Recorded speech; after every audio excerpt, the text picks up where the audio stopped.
Obrigado, Sr. Presidente. Sr. Presidente, senhoras e senhores deputados.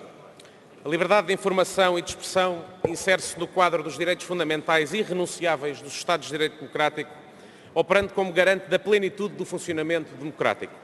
O pluralismo e a independência dos órgãos de informação assumem o pilar garantístico e de liberdade que caracteriza os Estados democráticos como pendor indispensável de uma democracia verdadeiramente pluralista e potenciadora da divergência de opinião, do confronto de ideias e da diferença de posições das quais brota invariavelmente a construção de uma sociedade mais justa, mais igual e mais participativa.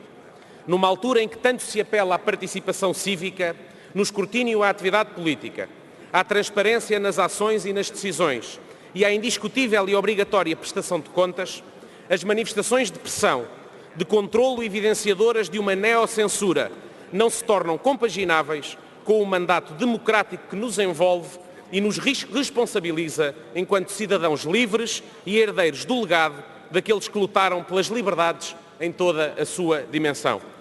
As recentes notícias vindas de Espanha, que levaram à Associação de Imprensa de Madrid à denúncia de ameaças levadas a cabo pelo Podemos contra profissionais de diferentes órgãos de comunicação social, não são um bom sinal, quer para os fundamentos de uma Europa como espaço de liberdade, segurança e justiça, quer para o regime democrático e livre de todos os seus Estados-membros.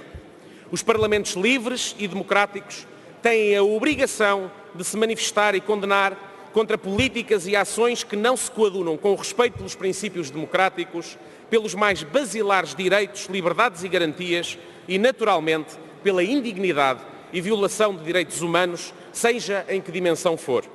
Tem sido este o exemplo do Parlamento português. Estejamos nós a falar de Estados europeus, de Estados não europeus, cujas recentes alterações políticas evidenciam igualmente preocupação no respeito integral das liberdades, estejamos nós a falar de movimentos associativos juvenis e estudantis, controlados não se sabe bem por quem, para quem a democracia apenas se cumpre à força da censura, do contraditório, da censura do confronto de ideias, sob a égide de um fantasma que a própria democracia se encarrega de aniquilar. Afinal de contas, senhores deputados, para que serve dizer-nos democratas se nada fazemos contra a coação, contra a ameaça, contra a censura e contra a censura da diferença de opinião? Qual é a força da democracia, senhoras e senhores deputados, se nela não confiarmos plenamente, mas, sobretudo, qual é a sua diferença em relação aos outros regimes se aceitarmos e se impedirmos que pensem diferente de nós? É também nestes votos, senhoras e senhores deputados, nestes momentos que se vê quem pugna verdadeiramente pela liberdade. E quem pugna pela liberdade não pode ficar sentado. Muito obrigado. Muito obrigado, Sr. Deputado.